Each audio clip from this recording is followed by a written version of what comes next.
이제 오늘 주신 하나님의 말씀 같이 보도록 하겠습니다. 오늘은 창세기 3장 8절에서 24절 본문을 같이 보도록 하겠습니다. 창세기 3장 8절에서 24절 말씀입니다. 다 같이 일어나셔서 본문이 좀 길어서 8절에서 19절까지 말씀 같이 읽도록 하겠습니다. 한 절씩 교독하고 마지막 19절 합독하겠습니다. 그들이 그날 바람이 불 때 동산에 거니시는 여호와 하나님의 소리를 듣고 아담과 그의 아내가 여호와 하나님의 낯을 피하여 동산 나무 사이에 숨은지라. 그에게 이르시되 내가 동산에서 하나님의 소리를 듣고 내가 벗었으므로 두려워하여 숨었나이다.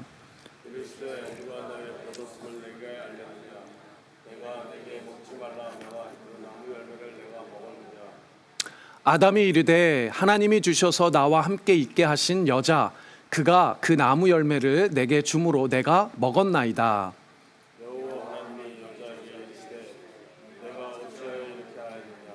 여자가 이르되 뱀이 나를 꿰므로 내가 먹었나이다. 여호와 하나님이 뱀에게 이르시되 내가 이렇게 하였으니 내가 모든 가축과 들의 모든 짐승보다 더욱 저주를 받아 배로 다니고 살아있는 동안 흙을 먹을지니라. 내가 너로 여자와 원수가 되게 하고 내 후손도 여자의 후손과 원수가 되게 하리니 여자의 후손은 내 머리를 상하게 할 것이요 너는 발꿈치를 상하게 할 것이니라 하시고, 또 여자에게 이르시되 내가 내게 임신하는 고통을 크게 더하리니 내가 수고하고 자식을 낳을 것이며 너는 남편을 원하고 남편은 너를 다스릴 것이니라 하시고, 아담에게 이르시되 내가 내 아내의 말을 듣고 내가 내게 먹지 말라 한 나무의 열매를 먹었은즉 땅은 너로 말미암아 저주를 받고 너는 내 평생에 수고하여야 그 소산을 먹으리라. 땅이 내게 가시덤불과 엉겅퀴를 낼 것이라. 내가 먹을 것은 밭의 채소인즉. 19절 같이 읽습니다.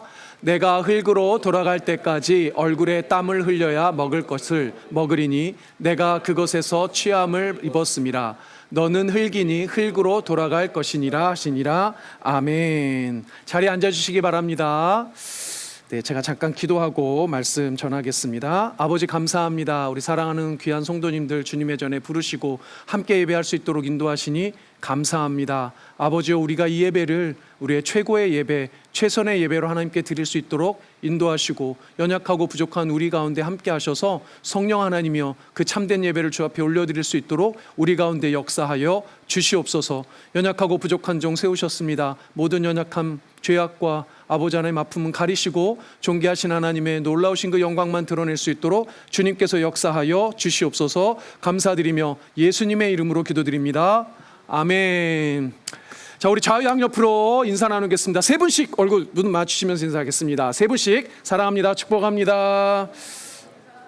네, 세 분씩 눈 마주치면서 인사해 주세요. 네, 네, 감사합니다. 오늘 오래간만에 또 방문이 아니죠. 오래간만에 얼굴 뵙는 분들, 또 처음 뵙는 분들, 우리 주일 예배 처음 뵙는 분들도 있는데요. 조금 이따 인사 나누도록 하고요. 너무 반가운 모습들을 보게 돼서 또 너무 감사합니다. 오늘은 은혜가 작동하는 방식하고 뒤에 1이라고 써 있거든요. 원래는 한 편에 마무리하려고 했는데 어제 밤새 고민하다가 도저히 한 편 하면 너무 길어가지고 잘랐습니다. 마이크가 안 들리나요 혹시? 자, 작아요. 지금은 괜찮으세요? 좀 나아요? 네, 좋습니다. 은혜가 작동하는 방식 원래 한 편에 하려고 그랬는데 너무 길어가지고 이번 주 다음 주 저 나누도록 그렇게 하도록 하겠습니다. 시차도 극복이 안 되고 체력도 극복이 안 돼서 몸이 여전히 너무 힘이 드네요. 성도님들 같이 기도해 주시면서 말씀 들었으면 좋겠습니다. 지난 주 중에 한 청년에게 전화를 받았어요. 지금 우리 예배 장소에 없지만 함께 이제 아마 온라인으로 예배 드릴 텐데 죄에 대한 이런 고민과 또 말씀에 대한 이런 질문들을 가지고 통화를 했습니다. 1시간 정도 통화를 한 것 같은데요. 통화를 하면서 참 좋은 시간을 가졌습니다. 마음에 되게 기쁨은 하나님의 말씀에 대한 진리에 대한 갈급함이 있는 이 시대의 청년들도 있고 영혼들이 있다라는 것에 마음이 너무 좋았습니다. 그리고 또 그런 갈급함을 다른 방법으로 풀지 않고 하나님의 말씀으로 풀길 원하는 그 진리에 대한 온전한 그 방향과 방법도 너무 감사했습니다. 그래서 우리 친구에게 꼭 말씀 듣고 또 같이 예배 드렸으면 좋겠다 얘기했더니 온라인 예배 같이 드리겠다라고 또 이야기하더라고요. 지금 같이 예배 드리고 있는지 모르겠지만 우리 성도님들 뿐만 아니라 이 시대에 분명히 하나님의 말씀에 생명에 갈급한 심령들이 있습니다. 여러분들 눈에 보이지 않더라도 그런 사람들이 분명히 있다는 걸 믿으시고 여러분들 기도하시면서 진리의 말씀을 사모하시고 이 말씀의 빛으로 생명의 빛으로 여러분들 살아내시는 여러분들 되셨으면 좋겠습니다. 아멘. 네, 그런 은혜가 있었으면 좋겠습니다. 자, 우리 지난주에 죄가 작동하는 방식이라는 제목으로 죄에 대한 이야기를 나누었습니다.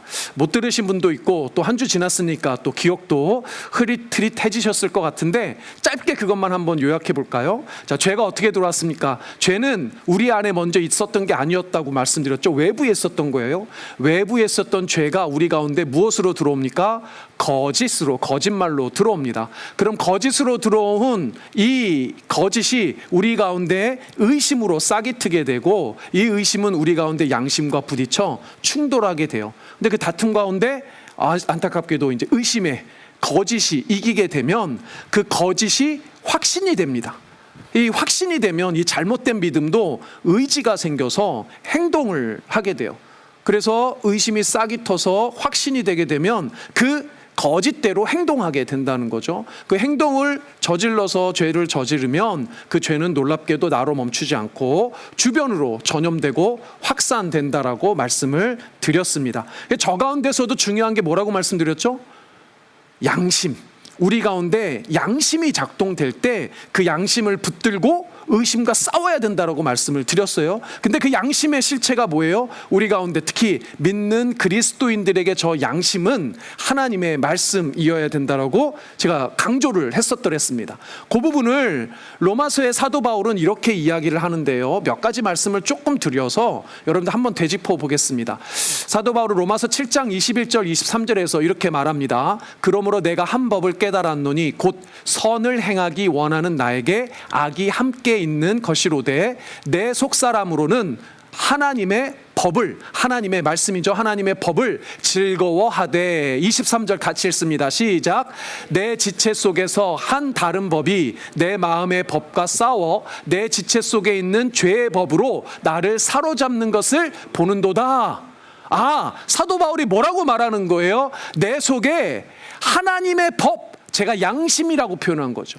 하나님의 법이 있어서 그 하나님의 법이 내 안에 자리하게 되었는데 내 안에 다른 법도 있다는 거예요. 그게 뭐예요? 죄의 법, 의심이죠. 우리 지난주 얘기대로 의심이에요. 거짓으로 들어온 죄의 법이 하나님의 법, 양심과 싸우더라는 거예요. 이게 사도 바울이 이미 믿음을 가지고 예수 그리스도를 영접하고 사는데도 불구하고 그의 속 안에서 끊임없이 일어나는 다툼이었어요. 하나님의 법과 죄의 법이 싸우는, 의심과 양심이 맞서서 싸우는 거예요. 그러니까 이 선과 악의 싸움이 여전히 내 안에 거한다, 이 싸움이 있다는 것을 아주 정직하게 표현한 겁니다. 사도 바울이 믿는다고 자기가 교회 지도자라고 나가서 나는 퍼펙트하다고 이야기하지 않아요. 내 안에 여전히도 이런 싸움이 있다라고 이야기하는 겁니다. 그런데 그 속 사람의 양심이 무언가 봤더니 하나님의 법이라는 거예요. 하나님의 법, 말씀이 곧 양심이라는 겁니다. 그리고 이 죄의 싹으로 심어놓은 이 죄의 법이 의심으로 우리 가운데 계속 끊임없이 양심과 충돌한다는 거예요. 그런데 이 선과 악이 되는 이 양심, 선과 악의 이 싸움의 내 양심의 그 기준이 뭐여야 되냐면 반드시 하나님의 말씀이어야 한다는 거죠. 사도 바울이 우리의 죄를 깨닫게 하는 이 하나님의 말씀을 로마서에서는 율법이라고 표현을 해요.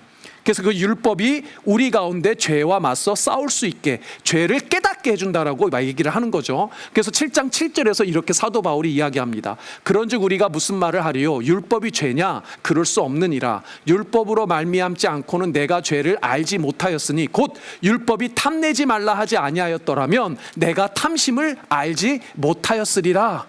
그래서 저희가 마태복음 5장에서 율법의 완성으로 오신 예수님이 율법을 폐한 거예요?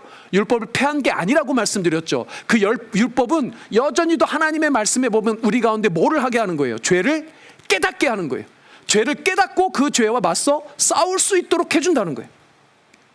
자, 첫사람인 그 아담과 하와에게 죄가 들어오는 과정이 뿐만 아니라 죄가 들어온 그 이후에 우리 가운데 죄의 법과 이 마음 가운데 싸운단 말이죠. 근데 죄는 놀랍게도 죄가 들어온 것과 동시에 죄를 깨달음과 동시에 뭐가 시작되냐면 은혜가 시작이 돼요. 다시 한번요. 죄가 우리 가운데 있다라는 것을, 그건 이미 정해진 사실이라면 하나님의 법으로 말미암아 우리가 죄를 깨달으면 죄를 깨달음과 동시에 무엇이 시작합니까? 은혜도 시작이 돼요. 죄의 깨달음이 없는 사람, 죄의 인정이 없는 사람은 은혜도 시작되지 않는다는 겁니다. 사도 바울은 그걸 이렇게 말하죠. 율법이 들어온 것은 범죄를 더하게 하려 함이라. 그러나 죄가 더한 곳에서 은혜가 더욱 넘쳤나니 라고 표현을 해요. 저걸 오해해서 죄를 많이 지을수록 은혜를 더 많이 경험한다라는 것으로 오해하면 안 돼요. 그런 표현이 아닙니다. 죄가 더한다라는 표현은 내 죄를 더욱 깨닫는다는 표현이에요. 그러니까 죄를 더 많이 져라, 은혜를 더 많이 경험하기 위해선 죄를 더 많이 져라, 이런 표현이 절대 아니에요. 저 목사님, 저는 은혜를 더 많이 받기를 원합니다. 더 많이 은혜를 받으려면 죄를 더 많이 져야 되는 것 같아요. 이런 게 아니에요. 절대로 그런 표현이 아니라 하나님의 법을, 하나님의 말씀을 알면 알고 더 깊이 하나님의 말씀을 사모하고 사랑할수록 내 마음에, 내 안에 자리 잡은 죄를 더 많이 깨닫는다는 거예요. 죄를 더 많이 깨달을수록 은혜가 더해지는 거예요. 이 논리를 여러분들이 이해하셔야 돼요. 우리가 예수 그리스도를 영접하면 그 순간 하나님의 말씀이 무엇을 진짜 의미하는지를 알게 돼요. 하나님의 말씀이 진짜 무엇인지를 의미하는지를 알게 되면 그 순간 죄가 자꾸 드러나는 거예요. 지난주에 말씀드린 대로 예수님을 만나면 느닷없이 내 죄가 깨달아지는 거예요. 이전에는 전혀 죄라고 생각하지 않았고 나는 전혀 죄인이라고 생각하지 않았는데 갑작스럽게 죄가 깨달아지고 내가 죄인인 것을 알게 되더라는 거예요. 그러니까 예수님을 영접하면 죄가 선명해집니다. 근데 놀랍게도 죄가 선명해질수록 무엇도 동시에 선명해져요? 은혜도 선명해져요. 그러니까 여러분들 이걸 오해하시면 안 돼요. 죄가 많아지면 그리스도인들은 죄책감이 커지거나 절망감이 커지지 않습니다. 왜요? 세상 사람들은 그 죄를 해결할 방법을 알지 못해요. 해결할 방법을 가지고 있지 않아요. 그러니 죄책감만 커져요. 절망감만 커져요. 그러나 그리스도인들은 그 죄를 해결할 방법을 알잖아요. 그 죄를 누가 해결해 주셨습니까? 예수 그리스도가 해결해 주신 거예요. 그러니까 죄가 크면 클수록 예수님이 나에게 주신 은혜가 얼마나 더 큰지를 더 깨닫는다는 거예요. 그러니까 죄가 더할수록 은혜가 더하다는 거예요. 그래서 이어지는 21절에 사도 바울이 이렇게 말하는 겁니다. 다 같이 읽어보겠습니다. 시작. 이는 죄가 사망 안에서 왕노릇한 것 같이 은혜도 또한 의로 말미암아 왕노릇하여 우리 주 예수 그리스도로 말미암아 영생에 이르게 하려 함이니라. 아멘. 그 죄가 무슨 죄였습니까? 가만히 보니 죽을 수밖에 없는 죄예요. 아담 첫사람이 지은 죄는 우리 가운데 죄로 인해 죽음이 들어오게 하고 사망이 이르게 했잖아요. 그러니까 죄의 삭은 사망이에요. 모두가 죽는 죄예요. 죄에는 차별이 없어요. 모든 사람은 똑같이 하나님으로부터 떠난 죄, 아담의 죄가 있고 그 하나님으로부터 떠난 아담의 죄는 동일하게 죄값으로 사망을 치루어야 되는 거예요. 그런데 그 죽음과 사망을 이길 수 있는 예수 그리스도가 은혜로 우리에게 주어졌다는 것을 아는 순간, 깨닫는 순간 그 은혜가 크지 않을 수 없다는 거예요. 그러니 죄가 선명해질수록 죄책감이 선명해지는 게 아니라 은혜가 선명해지는 것이고, 죄가 크면 클수록 죄책감이 커지는 것이 아니라 은혜가 커져만 간다는 겁니다. 믿으시는 여러분들 되시길 바랍니다. 아멘. 우리가 지난주에 아담과 하와의 죄, 선악과를 먹은 죄는 반드시 뭐 하는 죄라 그랬습니까? 죽는 죄였어요. 반드시 죽는 죄. 그 죽음의 죄를 저지른 아담과 하와를 하나님께서 이제 어떻게 대하시는지를 보면 그 하나님의 은혜를 깨닫게 되는 겁니다. 그래서 오늘부터는 이제 오늘하고 다음 시간에 이 죄범한 아담과 하와, 죽을 수밖에 없는 아담과 하와를 하나님께서 어떻게 은혜로 대하시는지를 볼 거예요. 그래서 은혜가 작동하는 방식인데, 죄가 작동하는 방식은 막 단계도 많고 막 복잡했잖아요. 근데 은혜가 작동하는 방식은 간단합니다. 한 문장으로 끝내요. 따라 해볼까요? 긍휼하고 영원하신 하나님의 뭐더라? 은혜. 일방적인 사랑. 저도 못 외웠네요. 오늘 이 시간 같이 외우겠습니다. 다시 한번. 긍휼하고 영원하신 하나님의 일방적인 사랑. 이게 다예요. 하나님의 은혜는 긍휼하시고 영원하신 하나님의 일방적인 사랑이에요. 이게 은혜의 방식입니다. 이게 다예요.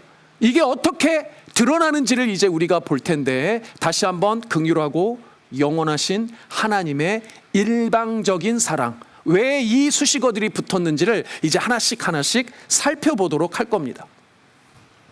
여러분, 지난주에 이제 우리가 스토리를 잠깐만 이제 되돌려 보겠습니다. 뱀이 여자인 하와를 찾아왔습니다. 하와를 유혹했어요. 뭐라고 유혹을 합니까? 선악을 알게 하는 그 나무의 열매를 먹으면 하나님과 같이 너희도 선악을 판단할 수 있게 돼. 그 능력이 너한테도 있을 거야. 그러니까 먹어. 절대로 죽지 않아. 이렇게 해가지고 유혹을 하죠. 그리고 선악을 알게 하는 그 나무의 열매를 여자가 따먹습니다. 그리고 자기 남편에게도 줘서 아담도 먹게 되죠. 자, 선악을 알게 하는 나무의 열매를 먹으면 뭐 하게 된다고 믿었어요? 선악을 자기도 판단하게 될 거라고 믿었어요. 선악의 기준이 자기한테 올 거라고 믿었어요. 자, 진짜 그런데 결과가 그렇게 나왔을까요? 진짜로 결과는 그렇게 나오지 않았습니다. 어떻게 나왔냐면 이렇게 결과가 나오죠. 이에 그들의 눈이 밝아졌어요. 자기들이 벗은 줄을 알고 선악을 알게 하는 나무의 열매를 먹었더니 결과는 벗은 줄을 깨달았어요. 선악을 판단할 줄 알게 된 게 아니라 자기들이 그냥 벗은 줄을 깨달았습니다. 여러분들, 사탄은 우리에게 언제나 거짓말로 이야기하는 거예요. 뭘 거짓말로?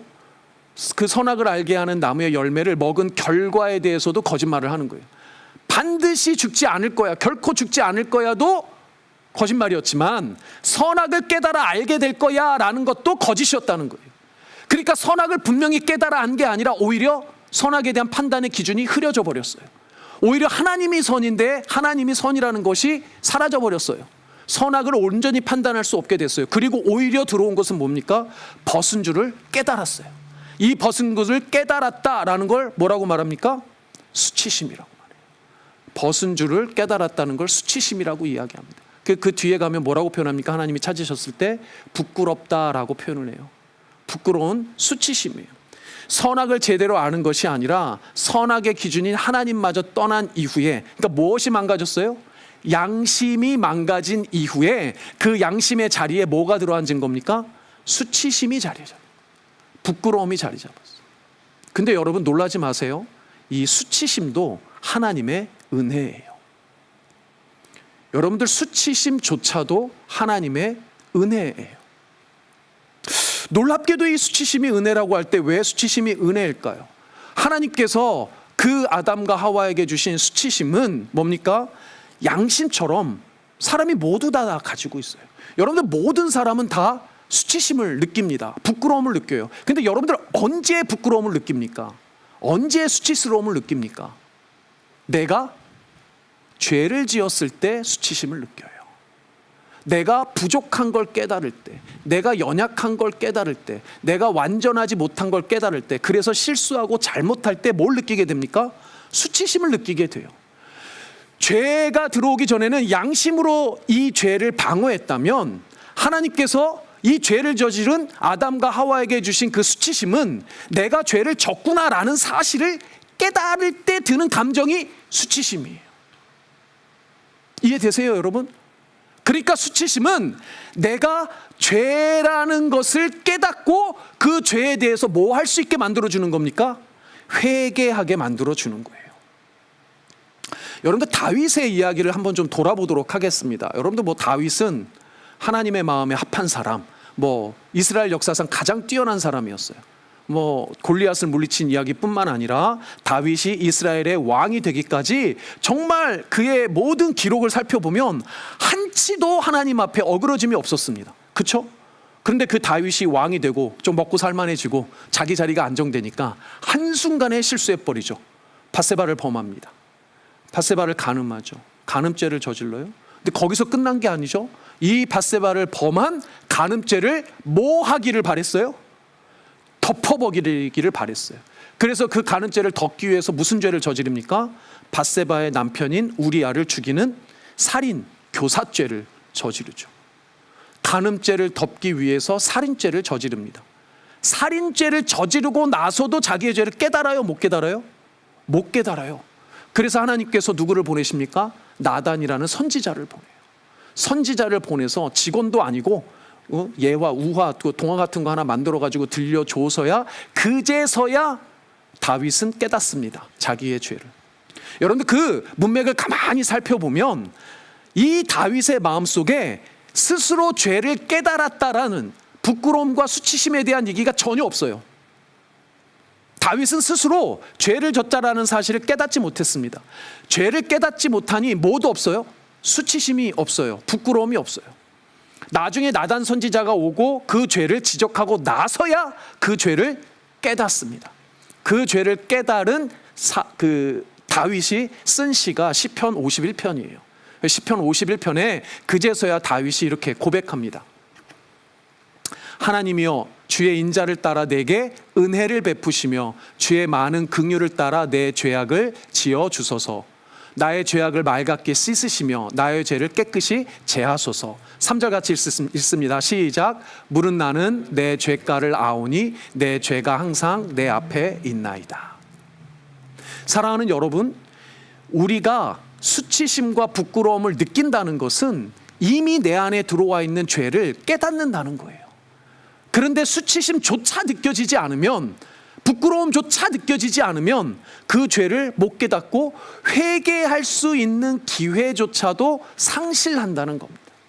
그러니까 사랑하는 여러분, 수치심은 돌이켜보면 은혜라는 거예요. 우리가 수치심을 느낄 때, 부끄러움을 느낄 때 하나님 앞으로 돌아오라라는 신호와 사인인 겁니다. 9절에서 보면 하나님께서 아담과 하와를 찾으세요. 뭐라고 찾으십니까? 내가 어디 있느냐? 아담아, 지금 내가 어디 있느냐라고 찾으십니다. 근데 여러분들, 하나님이 아담이 어디 있는지 몰라서 찾으셨을까요?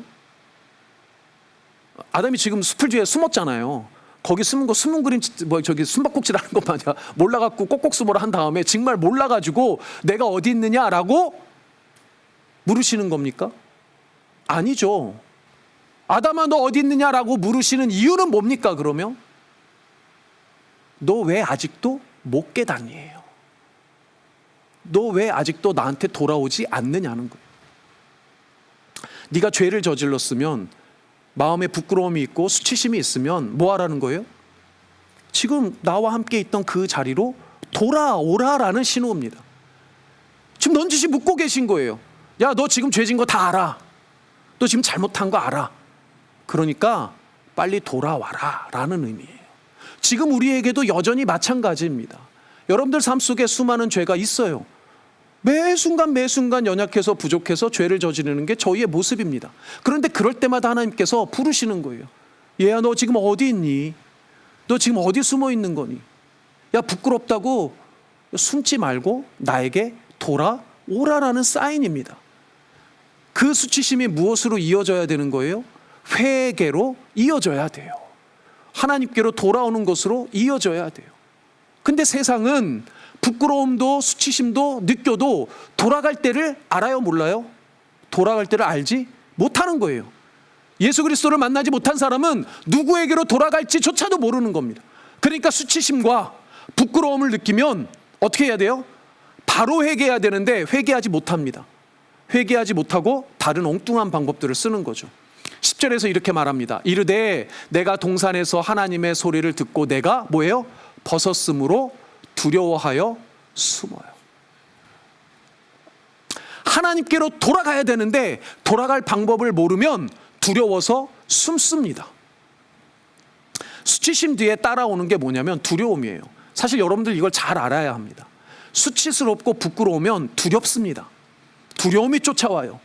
근데 누구에 대한 두려움이에요? 사실은 본질적으로는 하나님에 대한 두려움이에요. 그런데 하나님을 모르는 사람은 이게 하나님에 대한 두려움인지 몰라요. 그러니 회개도 못하는 겁니다. 부끄럽고 두려우면 그 두려움의 대상인 수치심에 그 부끄러움의 대상 하나님 앞에 돌아가야 해결이 되는데 돌아가지 못합니다. 오히려 그 하나님 앞에 돌아가는 게 아니라 하나님을 오해하게 만들어요. 그래서 구원받지 못한 사람은 끊임없이 하나님에 대한 오해의 질문들을 하는 겁니다. 여러분들, 사탄이 하와를 처음 유혹했을 때 뭐라고 유혹했는지 기억나세요? 첫 대사가 이래요. 하나님이 참으로부터 시작해요. 하나님이 참으로. 선악과에 대한 저 유혹은 누구에 대한 유혹이냐면 하나님에 대한 유혹입니다. 야, 하나님이 진짜 그러든? 야, 하나님 거짓말하는 거 아니야? 야, 하나님이 진짜 그렇게 얘기했어? 야, 사실은 아닌 거 아니야? 라는 이 사단의 유혹은 누구에 대한 거짓입니까? 하나님에 대한 거짓이에요. 그래서 하나님을 모르는 사람들은 끊임없이 누구에 대한 오해를 갖게 돼요? 하나님에 대한 오해를 갖고 있어요. 그래서 두려움이 누구에 대한 두려움으로 하나님에 대한 두려움이 하나님에 대한 오해로 커지게 됩니다. 오늘 우리가 보는 아담의 모습이 정확히 그래요. 그래서 어떤 신학자는 이 아담에 대해서 뭐라고 표현하냐면 이렇게 표현합니다. 남자는 솔직하지 못하며 자기 방어적이 된다. 여러분들 잘못한 사람이 뭐 남자라고 얘기했지만 남자 여자 다 마찬가지라고 하시면 생각하시면 똑같습니다. 사람이 잘못하고 실수할 때 그 잘못을 지적하면 제일 먼저 첫 번째 나오는 반응이 뭔지 아세요? 정직하게 인정하지 않습니다. 정직하게 인정하는 사람 드물어요. 뭐합니까? 방어적이 돼요. 여러분들, 다윗의 위대함은 어디에 있냐면 자기의 죄를 지적당했을 때 그 죄에 대해서 바로 인정하는 거예요. 사실은 다윗은 큰 실수를 했고 하나님 앞에 회개하는 모습을 보이지만 그 회개하는 모습, 인정하고 하나님 앞에 돌아가는 모습이 진정 다윗의 위대한 모습이라고 말하는 사람들도 있단 말이죠.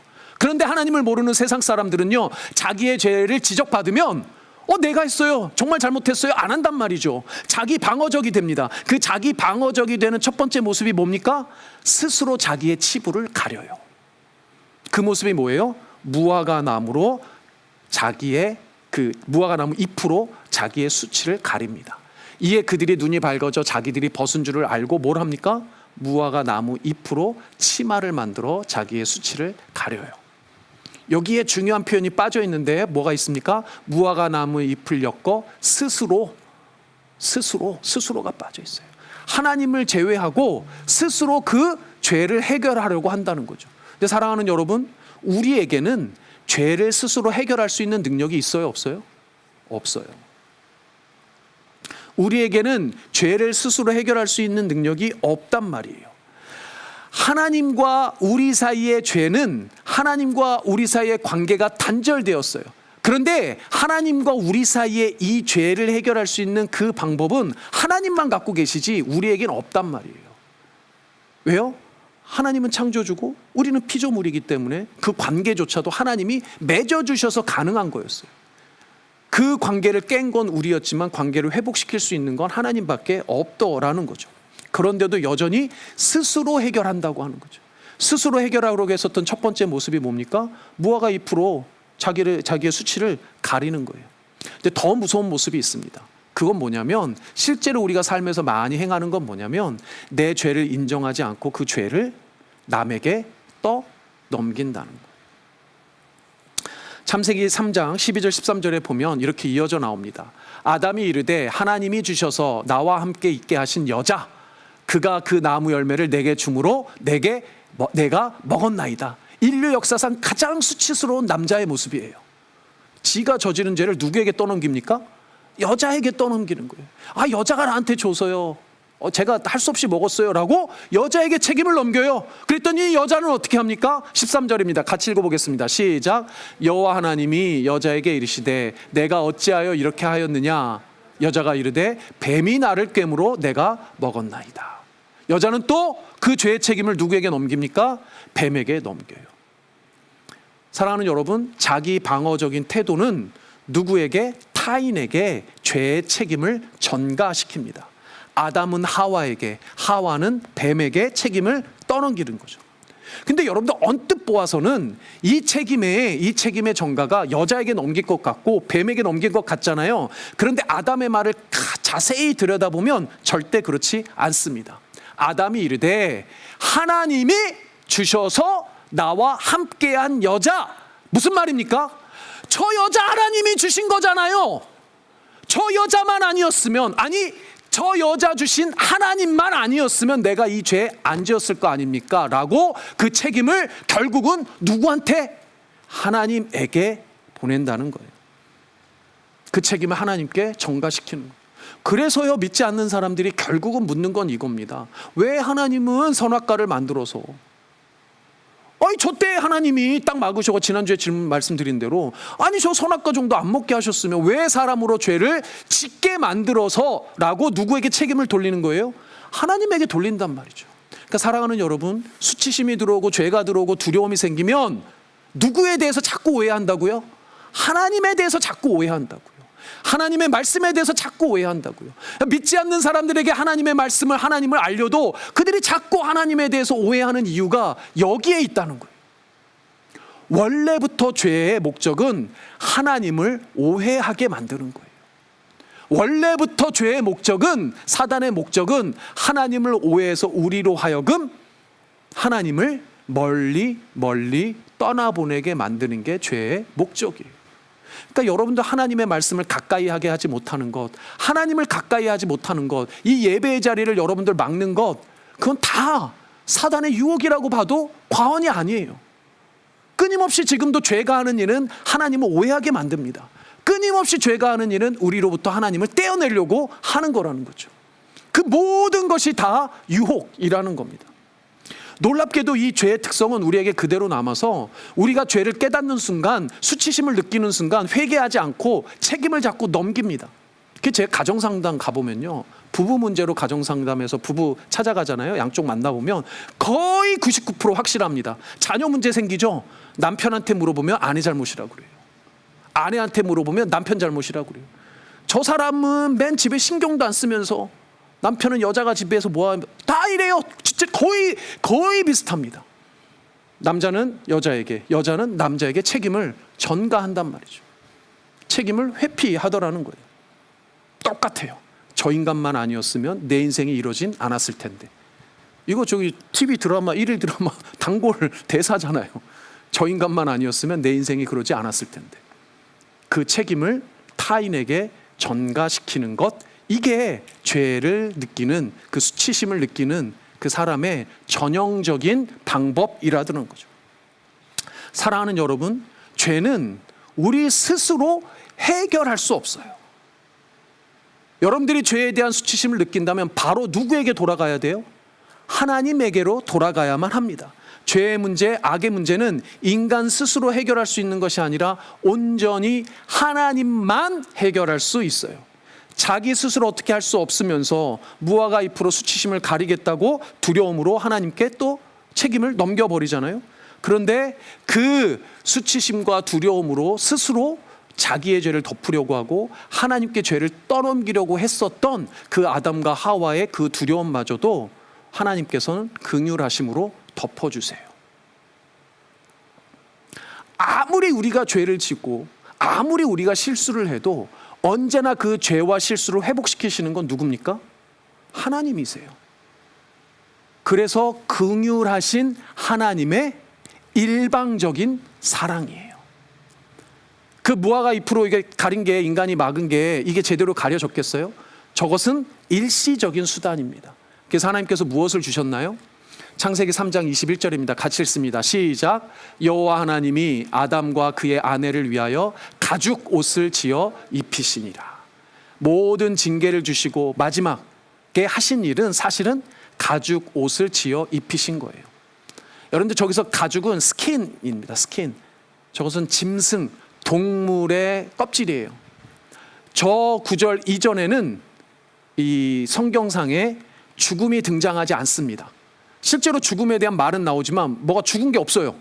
그런데 하나님께서 아담과 하와를 위해서 가죽 옷을 입히시려면 반드시 뭘 했어야만 합니까? 어떤 동물인가 짐승인가를 죽였어야 해요. 처음으로 죽음이 암시되는 장면입니다. 그리고 짐승을 죽이기 위해서는 반드시 무엇을 흘려야 합니까? 피를 흘려야 돼요. 여러분들, 성경에서 죄 사함은 늘 피가 필요해요. 그래서 구약의 제사에는 반드시 동물의 피, 그리고 사랑하는 여러분, 결국 우리의 죄사함은 누구의 피로 죄가 사해졌습니까? 예수 그리스도의 피로 죄사함 받은 거예요. 저 가죽옷은 하나님께서 우리에게 지어주신 긍휼하신 일방적인 사랑의 표예요. 예수 그리스도의 피로 너의 그 죄를 영원히 사해 주시겠다라는 표로 주신 옷이 저 가죽 옷이란 말이에요. 우리는 그 죄의 수치를 가릴 수도 없고 해결할 수도 없어요. 기껏해야 나뭇잎으로 엮어서 일시적으로 어떻게 숨는 방법, 아니면 남에게 책임을 전가시켜서 자기를 방어하는 것 외에는 우리가 할 수 있는 방법이 없단 말이에요. 진짜 그 죄를 사해 주실 수 있는 건 저 하나님께서 그 피의 제사로 아들 예수의 피로 우리의 죄를 완전히 사해 주시기 전까지는 방법이 없더라는 겁니다. 그래서 저 장면에서도 죄를 지은 이 아담과 하와의 그 스스로는 어떻게 행할 수 없는 죄를 하나님께서 그의 긍휼하시고 영원하신 일방적인 사랑으로 덮어주셨다라는 것을 발견할 수 있다는 거예요. 사랑하는 여러분, 지금 교회가 급속하게 힘을 잃어가는 많은 이유 중에 하나는 바로 저 수치심을 느끼지 않는다는 거예요. 죄를 져놓고도 회개할 줄 모른다는 겁니다. 교회가 그렇고 목회자들이 그렇고 그리스도인들이 그래요. 자기들이 무슨 죄를 저질렀는지를 깨닫지도 못하고 수치심조차 느끼지 못해요. 부끄러움조차 없어요. 그러니 세상 앞에 사람들에게 능력을 잃는 겁니다. 지가 죄를 져놓고도 지 죄가 뭔지도 모르는 세상 사람들에게조차도 손가락질 당하고 있는데 어떻게 교회가 영향력을, 선한 힘을 발휘할 수 있겠어요? 세상이 봐도 너무나도 납득이 안 되는 죄를 교회가 저지르고 있고 그리스도인들이 저지르고 있고 목회자들이 저지르고 있는, 여러분들 삶에서 여러분들의 삶에 저지르고 있는 죄를 스스로 깨닫지도 못하고 부끄러워하지도 않는다면, 회개하지도 않는다면 어떻게 세상 사람들이 여러분들을 보고 예수 그리스도를 믿겠습니까? 어떻게 교회를 보고 예수 그리스도 앞에 나아가겠습니까? 진짜 회개가 사라졌을 때 우리가 회복해야 되는 건 그 예수 그리스도와 우리에게 어떻게 우리를 위해서 구원하셨는지, 그리고 하나님께서 우리를 얼마나 긍휼하심으로 영원하심으로 일방적으로 사랑해 주셨는지를 깨달아야 돼요. 그리고 그 사랑을 우리 안에 다시 회복해야만 하는 겁니다. 사랑하는 여러분, 다시 한번 믿으시기를 바랍니다. 따라해 볼까요? 긍휼하시고 영원하신 하나님의 일방적인 사랑, 이거 외우셔야 돼요. 사랑하는 여러분, 믿으시길 바랍니다. 하나님은 우리를 긍휼히 여기세요. 하나님은 우리를 일방적으로 사랑해 주세요. 영원히 사랑해 주십니다. 그 하나님의 사랑이 여러분들 가운데 풍성하게 회복될 때, 여러분들이 수치심과 그 부끄러움이 느껴질 때 다시 한번, 우리가 어떻게 죄 안 짓고 살겠습니까? 사도 바울도 저 죄를 져서 맨날 저렇게 싸웠는데, 그런데 우리에게 수치심을 주셔서 그 부끄러움 느껴질 때마다, 수치심이 느껴질 때마다 하나님 앞에 돌아가 죄를 다시 고백하고 회개하고 다시 한번 힘을 내어서 그 하나님의 사랑으로 여러분들 삶의 자리 가운데 예수 그리스도를 넉넉히 증거해내는 삶을 사시기를 주님의 이름으로 축복합니다. 아멘. 우리 함께 찬양할까요? 우리 나는 믿네라는 찬양 아까 전에 했었는데요, 나는 믿네라는 가사를 여러분들 같이 부를 때 다시 한번 그 사랑을 믿는 믿음, 여러분들 삶의 가운데 수많은 시련 어려움들 있잖아요. 그런데 그 믿음, 시련, 어려움, 그 많은 유혹들은 결국 무엇을 깨닫게 하시는 겁니까? 하나님이 나를 어떻게 사랑하시는지, 하나님이 나에게 어떻게 은혜 주셨는지를 깨닫게 하는 거라 믿습니다. 그 믿음 다시 한번 확고히 붙드시는 이 시간 되시길 바랍니다. 우리 찬양하겠습니다.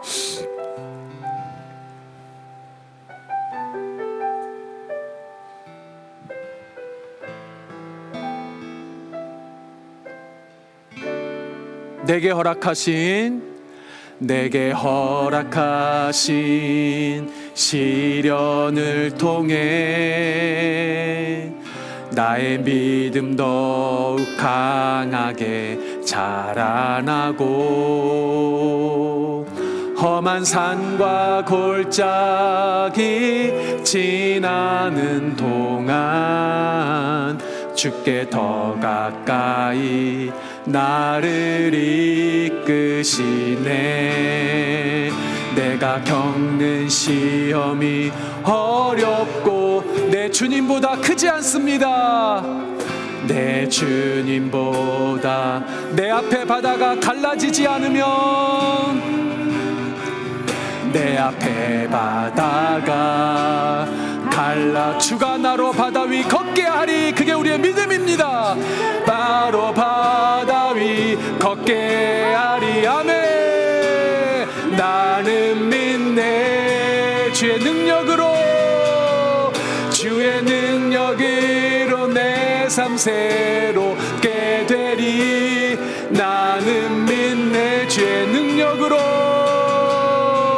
주의 능력으로 담대히 나가리라. 주와 함께 싸워 승리하리라. 날마다 믿음으로 나 살아. 우리 다시 한번 나는 믿네. 나는 믿네. 아멘. 주의 능력으로 내 삶 새롭게. 나는 믿네. 나는 믿네. 주의 능력으로, 주의 능력으로 담대히 나 우리 선포합니다. 주와 함께 싸워 승리하리라. 날마다 믿음으로 나 살아. 날마다 믿음으로, 날마다 믿음으로 나 살아. 날마다 믿음으로, 날마다 믿음으로 나 살아가리. 아멘. 여러분들 우리 다 같이 이 시간 여러분들 함께 기도했으면 좋겠습니다. 이 시간 여러분들 눈 감으시고 이 시간 1분 정도 여러분 간절하게 주님 앞에 기도하며 나아갔으면 좋겠습니다.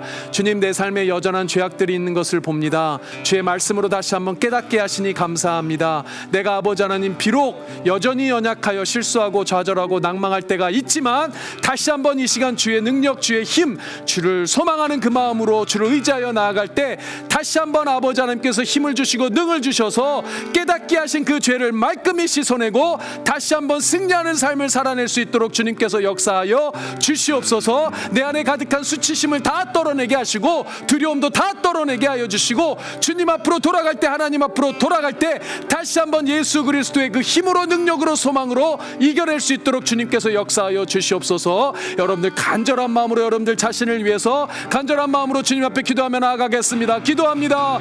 아버지 하나님 감사합니다. 정말 감사합니다. 여전히 연약합니다. 여전히 부족합니다. 여전히 실수합니다. 여전히 좌절합니다. 여전히 힘들고 지치고 아버지 하나님 절망 가운데 죄범할 때가 있습니다. 그러나 아버지 하나님 다시 한번 주 앞에 돌이키며 회개합니다. 아버지 하나님 용서하여 주시옵소서. 내가 내 죄를 느낄 때마다 아버지 하나님 스스로 해결하고 스스로 해결하려고 했었던 모습들 용서를 구하니 용서하여 주시옵소서. 내 아내에게, 내 자녀들에게, 내 삶의 다른 상황들에게, 하나님에게 그 죄를 회피했었던 모습들을 주 앞에 깨닫고 얘기할 때 아버지 하나님 역사하여 주셔서 용서하여 주시옵소서. 주님께서 다시 한번 힘을 주시옵소서. 능을 주시옵소서. 주여 아버지 하나님 용서하여 주여. 절망 가운데 낭만 가운데 아버지 하나님 쓰러져 있지 않게 하여 주시옵소서. 엘리야 선지자에게 나타나 아버지 하나님이시여 그 엘림나무 옆에서 아버지 하나님이여 다시 한번 힘을 얻게 하셨듯이 로뎀나무의 그늘을 우리 사랑하는 성도님들에게 허락하여 주시옵소서. 세밀한 음성으로 들려주시옵소서. 하나님의 말씀의 능력을 회복하게 하여 주시옵소서. 아버지 하나님을 다시 한번 붙들 수 있도록 주님께서 역사하여 주시옵소서.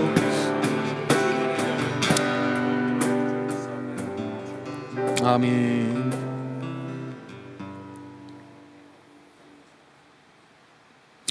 우리를 사랑하시는 아버지, 그 긍휼하시며 영원하시며 일방적인 사랑을 찬양합니다. 여전히 연약하여서 여전히 아버지 하나님 앞에 엎드려 회개하며 나아갈 때 주님 아버지 하나님 몰라라 하지 마시고 이 시간 우리 사랑하는 성도님들 간절히 주 앞에 회개하며 기도하였사오니 모든 수치심은 걷어가 주시옵소서. 모든 두려움도 걷어가 주시옵소서.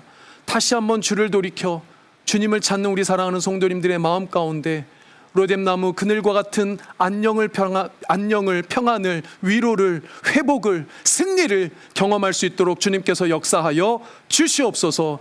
간절히 기도하오니 한 주간의 삶, 영원한 삶, 주님 앞에 붙들린 삶 되게 하여 주시고, 주님을 찬양하는 삶 되게 하여 주시고, 생명을 노래하는 삶 되게 하여 주시고, 하나님의 말씀을 두려워하는 것이 아니라 그 말씀으로 깨달은 죄를 다시 한번 주 앞에 붙들고 나아갈 때 승리를 경험하는 우리 사랑하는 성도님들 다 될 수 있도록 주님께서 역사하여 주시옵소서. 지금은 우리를 구원하여 주신 예수 그리스도의 은혜와 아버지 하나님의 긍휼하시며 영원하시며 일방적인 그 사랑과 성령 하나님의 교통하심이 지금 주 앞에 다시 한번 무릎 꿇고 엎드려 주 앞에 회개하며 나아가는, 그래서 아버지 하나님 모든 수치심과 모든 두려움과 모든 죄악들을 주님 앞에 내어놓고 다시 한번 주의 은혜를, 주의 사랑을 구하며 다시 한번 승리를 경험하기를 소망하는 우리 사랑하고 사랑하는 블루진 안익교회 모든 성도님들의 머리 위에와 이들의 가정과 일생 위에 먼 타지에 나가 있는 가족들에게까지 지금으로부터 영원토록 함께 있을지어다. 아멘.